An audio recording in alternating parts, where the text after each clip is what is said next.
ನಮಸ್ಕಾರ ಸ್ನೇಹಿತರೆ, ನಮ್ಮ ಜ್ಯೋತಿಷ್ಯ ದರ್ಶನ ಯೂಟ್ಯೂಬ್ ಚಾನೆಲ್ಗೆ ನಿಮ್ಮೆಲ್ಲರಿಗೂ ಕೂಡ ಸ್ವಾಗತ. ಇಂದಿನ ವಿಡಿಯೋದಲ್ಲಿ ವಶೀಕರಣ ಯಂತ್ರಗಳ ಬಗ್ಗೆ ತಿಳಿದುಕೊಳ್ಳೋಣ. ಅದಕ್ಕಿಂತ ಮುಂಚೆ ನೀವಿನ್ನು ನಮ್ಮ ಯೂಟ್ಯೂಬ್ ಚಾನೆಲ್ನ ಸಬ್ಸ್ಕ್ರೈಬ್ ಮಾಡಿಲ್ಲ ಎಂದರೆ ಈಗಲೇ ಸಬ್ಸ್ಕ್ರೈಬ್ ಮಾಡಿಕೊಳ್ಳಿ. ಹಾಗಾದರೆ ಬನ್ನಿ ಇವತ್ತಿನ ವಿಚಾರ ತಿಳಿಯೋಣ.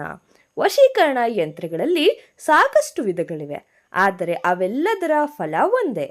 ಆದರೂ ಪ್ರಯೋಜನಗಳು ಬೇರೆ ಬೇರೆಯಾಗಿರುತ್ತದೆ. ಕೆಲವು ಪೂಜಾ ಯಂತ್ರಗಳು, ಕೆಲವು ಧಾರಣಾ ಯಂತ್ರಗಳು ಎಂಬುದಾಗಿ. ಆದರೆ ವಶೀಕರಣ ಪ್ರಯೋಗಗಳನ್ನ ಕೇವಲ ಒಳ್ಳೆಯದಕ್ಕಾಗಿಯೇ ಉಪಯೋಗಿಸಿದರೆ ಅದರ ಫಲ ಅಮೂಲ್ಯವಾದದ್ದು. ಅದು ದುರ್ಬಳಕೆಯಾದರೆ ಅದು ಪ್ರಯೋಗಿಸಿದವರಿಗೆ ಮತ್ತು ಪ್ರಯೋಜನಕಾರರಿಗೂ ಅಶುಭ ಫಲಗಳನ್ನು ನೀಡುವುದೆಂದು ಮಾನ್ಯ ಪ್ರಯೋಜನಕಾರರು ಅಥವಾ ಸಾಧಕರು ಇದನ್ನ ಸದ್ಬಳಕೆ ಮಾಡಿಕೊಳ್ಳದೆ ಇದನ್ನ ಗಮನದಲ್ಲಿ ಇಟ್ಟುಕೊಂಡು ಮಾಡುವುದು ಒಳ್ಳೆಯದು.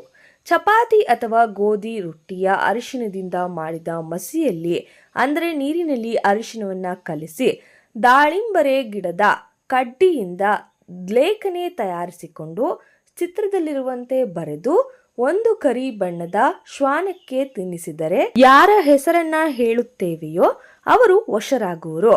ಶ್ವಾನಕ್ಕೆ ರೊಟ್ಟಿಯನ್ನು ತಿನ್ನಿಸುತ್ತಾ ಈ ಒಂದು ಸ್ಕ್ರೀನ್ ಮೇಲೆ ಕೊಟ್ಟಿರ್ತಕ್ಕಂತಹ ಮಂತ್ರವನ್ನ ಹೇಳಬೇಕು. 108 ಬಾರಿ ಜಪಿಸಬೇಕು. ಇಲ್ಲಿಗೆ ಈ ಒಂದು ವಿಧಾಯ ಮುಕ್ತಾಯವಾಗುತ್ತದೆ.